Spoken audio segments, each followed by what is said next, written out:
we are pleased to introduce the Jasper Lavertu, who is a global knowledge management practice manager at Philips. And Jasper holds the education as a Master of Science, Management Studies, Digital Business at University of Amsterdam. And let's warmly welcome Jasper to give us a lecture, Empowering Expert to Create Sustainable Business Impact. Let's welcome.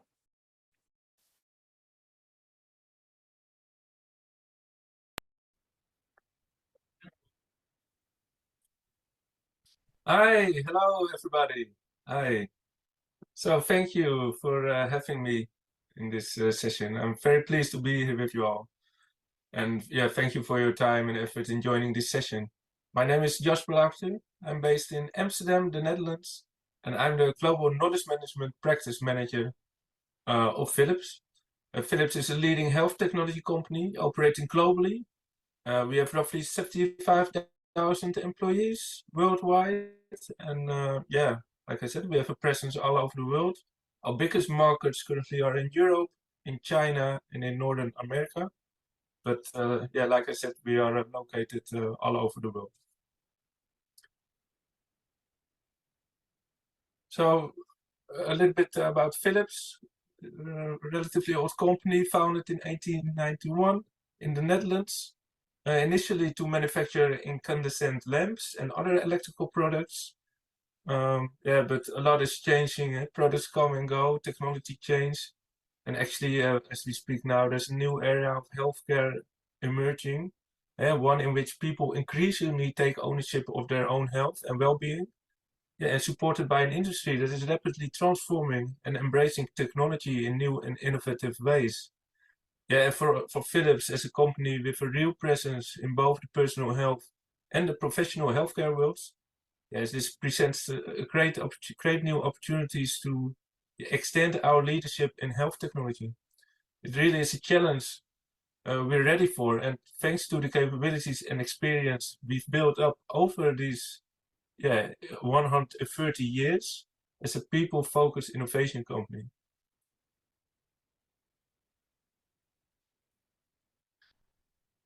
We actually set ourselves a very ambitious target, which is to improve the lives of 2.5 billion people a year by 2030, by making the world healthier and more sustainable through innovation. And that's not all, we also want to be the best employer, the best place to work for people. And actually, we just recently received the Best Employer Award. Which was awarded by the Greater Suzhou government and an independent HR consultancy who comprehensively assess companies in the category with outstanding performance in HR policies and practices and are actively improving the workplace environment for employees. So I'm very proud and honored to receive this award.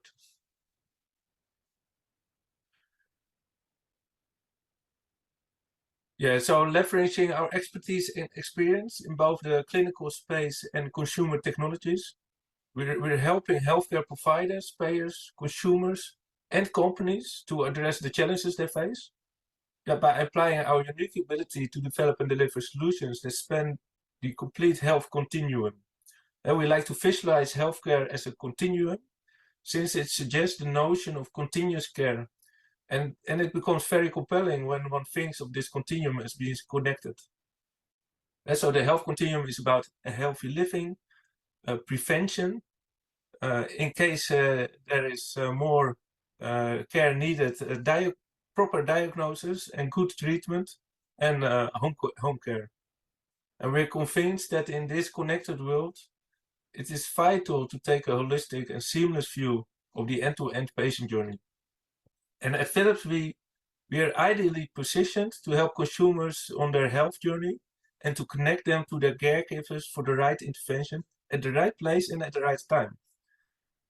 And yeah, we want to deliver these integrated solutions really to join up the dots, right? So across the health continuum and always focusing on the quadruple aim.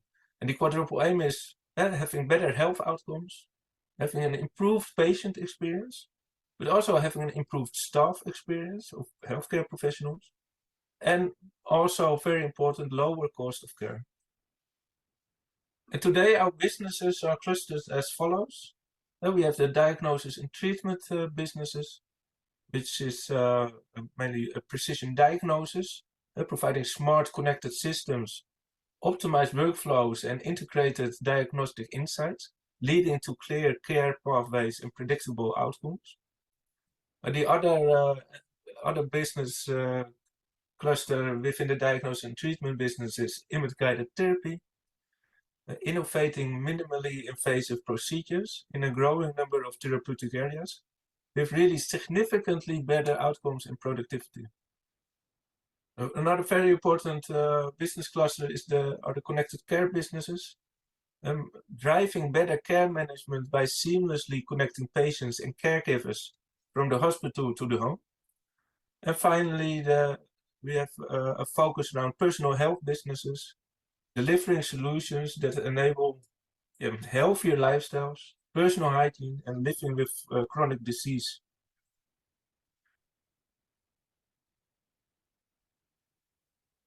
So before jumping to my story about how we at Philips empower the experts, it's good to briefly talk about definitions.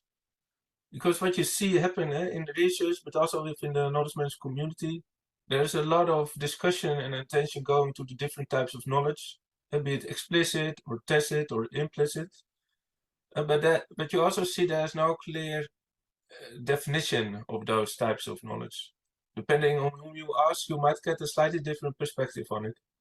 And as a knowledge management practitioner, I've learned something valuable over the years, and that is that it is best to avoid specific knowledge management jargon as much as possible when you are explaining the value of knowledge management to the business, to the end users.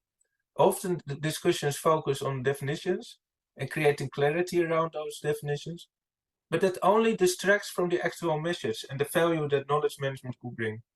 So basically what I've learned is that the exact definition of knowledge, or explicit or tacit or implicit, doesn't really matter to the end user. It could be relevant for the purpose of research or for discussions within the knowledge management community, for developing specific approaches to manage these types of knowledge. But for the end users of knowledge, the people who are applying it, who are developing it, who are sharing it, it's not so relevant to have exact definitions. But because what we should aim for is translate those specific terms to the language that is being used by the people who apply and develop and share the knowledge on a day-to-day basis. So when talking about knowledge management with our stakeholders in the company, we are talking about building, maintaining, growing, and continuously improving the knowledge ecosystem. And with the knowledge ecosystem, and we explain that as the three connected elements: community of practices, experts, and digital knowledge assets. And these elements are intertwined. For example, experts provide subject matter expertise in communities. Experts develop and maintain digital knowledge assets, or the co-create of those assets could happen in community of practices. Best practices are shared within the community, and so on. But we notice that it resonates much better when we explain it in this fashion, instead of using all those specific knowledge management terminology. So let's focus on the experts pillar, because that's probably most linked to the tacit knowledge. So what we do to empower experts so they can create the sustainable impact, because in the end, that's what we want to achieve. And I strongly believe that we do that best with a human-centric approach. When we look at the definition of an expert, and I took this general definition from the Oxford Advanced Learners Dictionary, an expert is a person with a special knowledge, skill, or training in something. But being an expert in itself is not enough. We want them to become the so-called fountains of knowledge. We want experts to drive relevant topics within the organization. We want them to share their knowledge and provide thought leadership proactively And we really want them to act as influencers and role models, because only then they create the impact we need. So, but how can we create these fountains of knowledge? So for sustainable commitment from experts to become those fountains of knowledge, we need to focus on the three drivers of behavioral change. The three drivers are capability, motivation, and opportunity. So this so-called COM-B system was developed by Suzanne Michi, Maartje van Stralen, and Robert West. And they assessed various frameworks. I believe there were 19 existing frameworks related to behavioral change interventions. And they proposed a new improved framework involving three essential conditions. And those are the capability, opportunity, and motivation components. And they defined capability as the individual's capacity, both psychological but also physical capacity to engage in the activity. So it includes having the necessary knowledge and skills. And motivation was defined as all those brain processes that energize and direct behavior.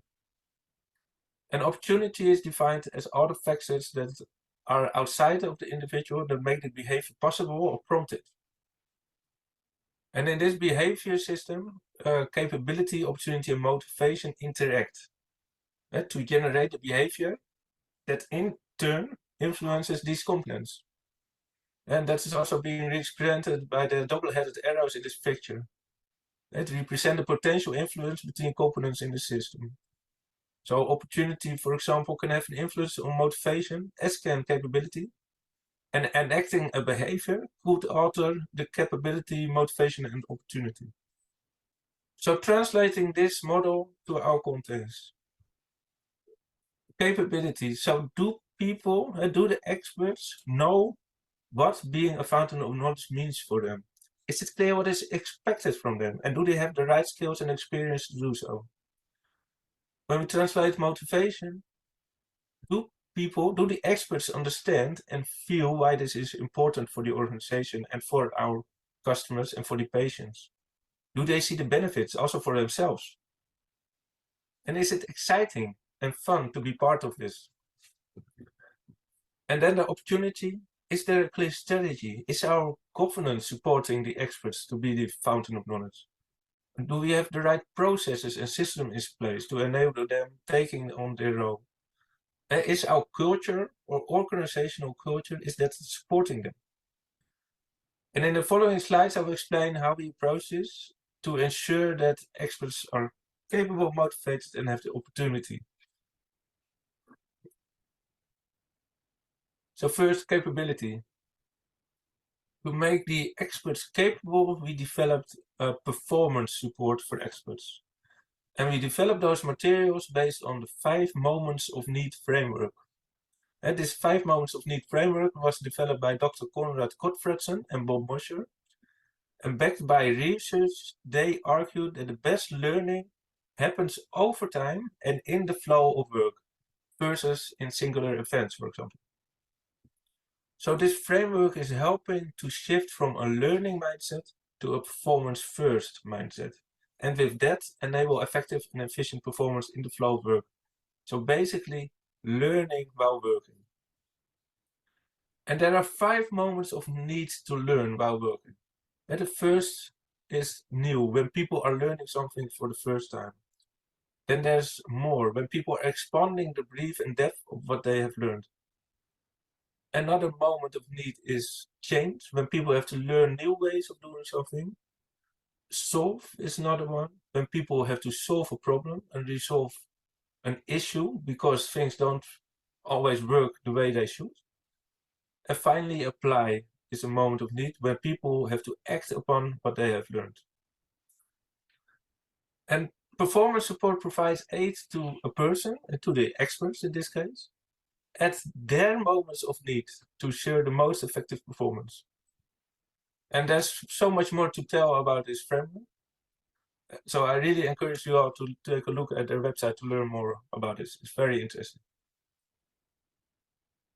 So to enable performance support, obviously we need to know the workflow. And to know the workflow, we conducted a rapid workflow analysis. And we did that and that's very important. We did that with the experts themselves, or a representative subset of them.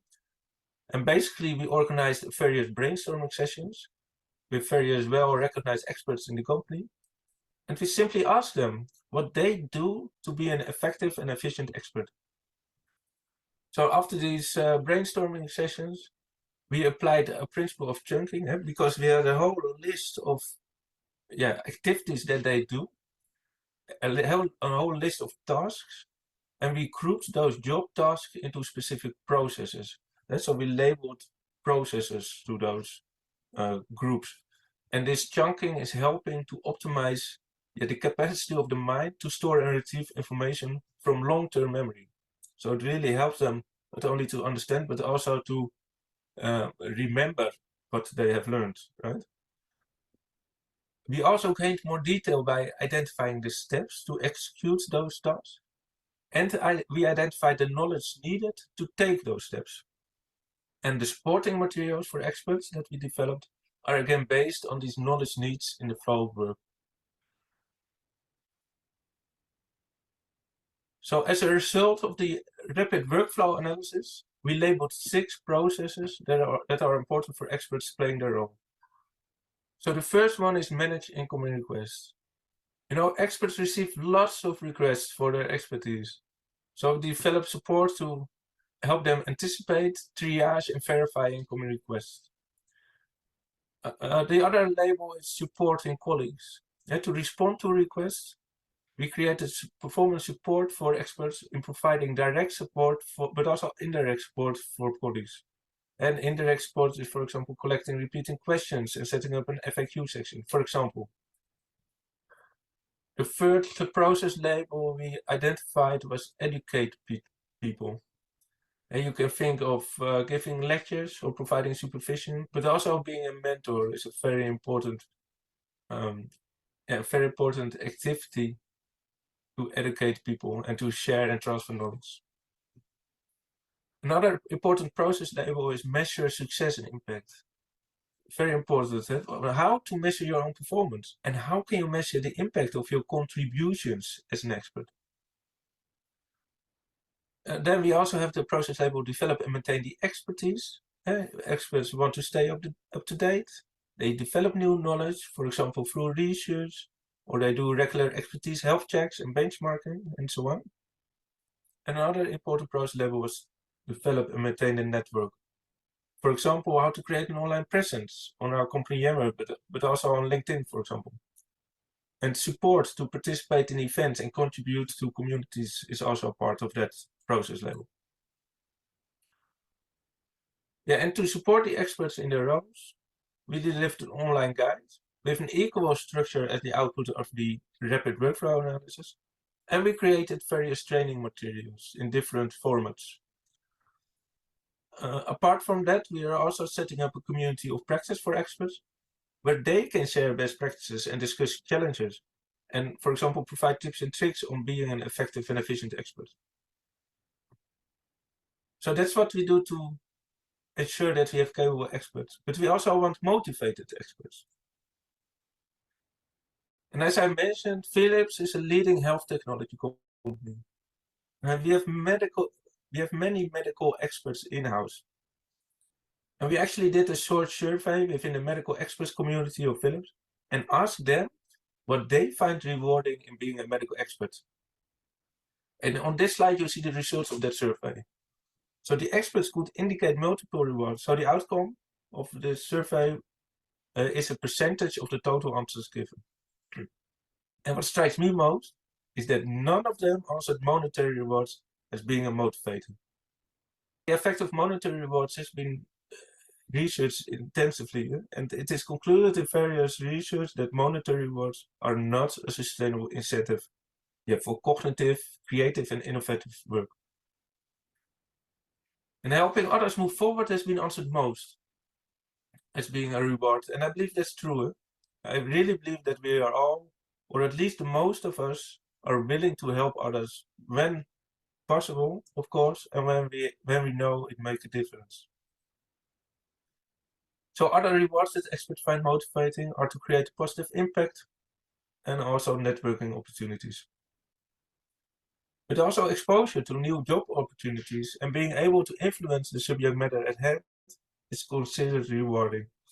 And finally, visibility to and recognition from peers and management, and also personal development are incentives that resonate with experts. So looking at the output of the rapid workflow analysis, and those process labels that we have identified and the performance support based on that, I believe that it is fair to say that we foster these incentives with our performance support.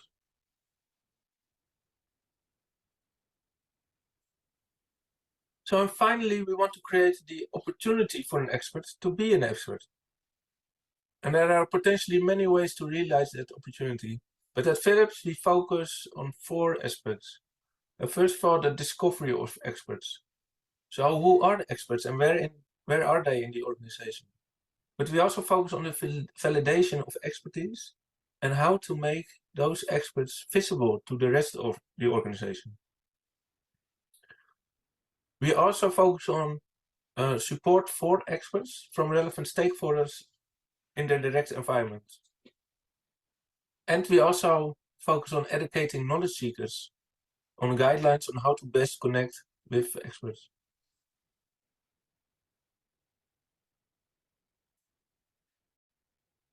So the discovery of experts always starts with mapping critical knowledge. And on this slide, you see an example of a knowledge map issued by the American Productivity and Quality Center. They publish best practices and research on various topics, including knowledge management related ones. And basically what we did is we identified topics belonging to a specific domain. And then we assessed what knowledge is needed to execute those topics and identified who the experts are. And the experts are not only selected by the level of knowledge, but there are also other relevant criteria, for example, related to their interpersonal skills. If no experts are known, we need to take action to fill those gaps. And that could mean that we have to broaden our search for experts, or we can create a development journey for high potentials, or another option could be to hire new employees or to buy expertise. And the actual preferred way forward in closing those gaps really depends on the situation in those domains.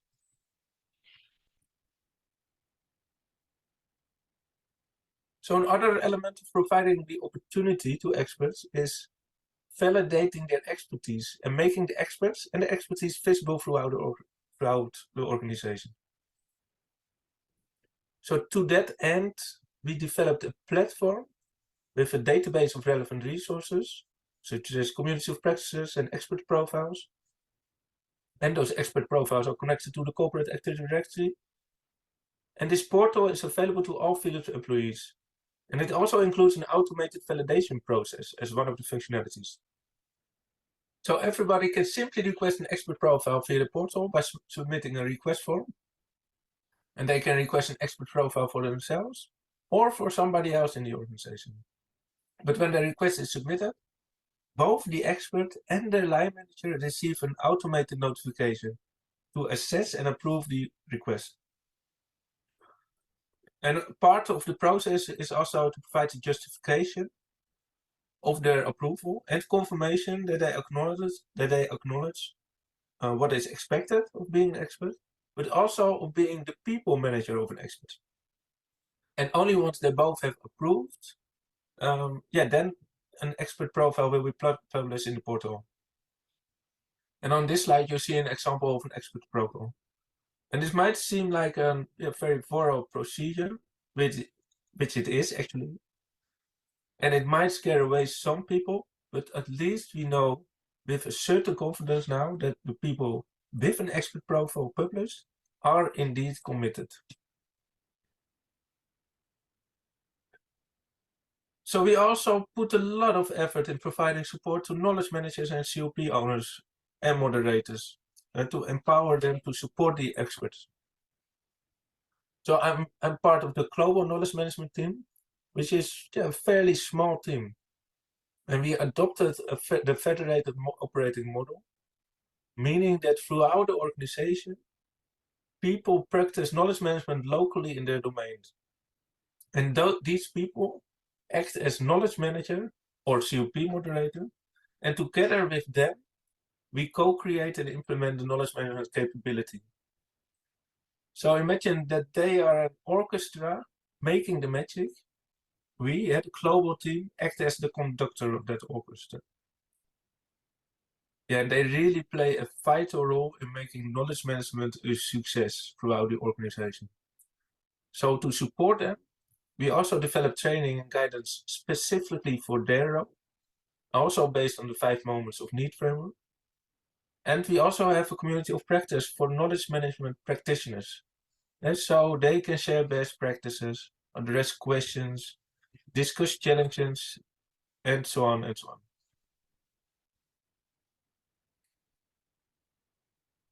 So the last aspect of helping create opportunity is to educate people that seek expertise. And the aim is twofold. So first, we want the experts to spend their precious time well, and we help them by ensuring that the requests they get are of the highest quality. And the second aim is that we also want that the knowledge seekers get the high quality support they need, and consequently, the benefits of that in their work. So we achieve this by guiding the knowledge seekers, so the users, on how to connect with experts. And this is, on this slide, you see an example of the guidelines for connecting with medical experts.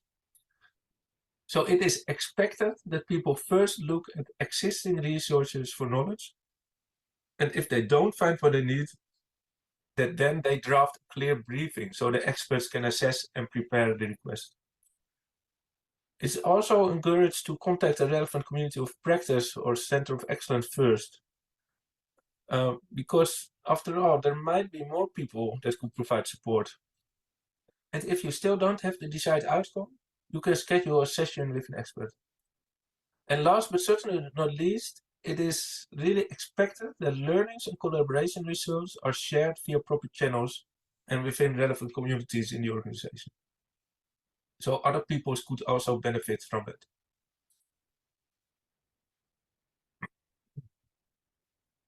So we reached the end of this presentation. Basically, my key takeaways from this talk is that to empower experts and get a commitment, we need to focus on the 3 drivers of behavioral change: capability, motivation, and opportunity. And we believe that with the training materials that we have developed and the online guide and the community of experts, we ensure that experts have the right skills and knowledge, making them capable. We also believe that we stimulate these incentives that truly matter to experts. They help others, create impact, networking opportunities, exposure, visibility, recognition, but also influence and personal development.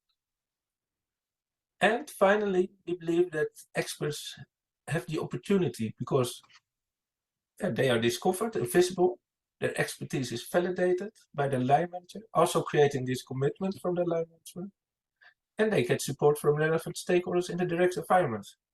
And not only from knowledge managers or COP moderators, but also from the knowledge seekers who get instructed on how to connect with the experts. And that was my presentation about empowering experts to create sustainable business impact. Thanks again so much for your time and efforts in joining this session. I'm honored that I got this opportunity to share my knowledge, and I hope it was interesting and helpful for you.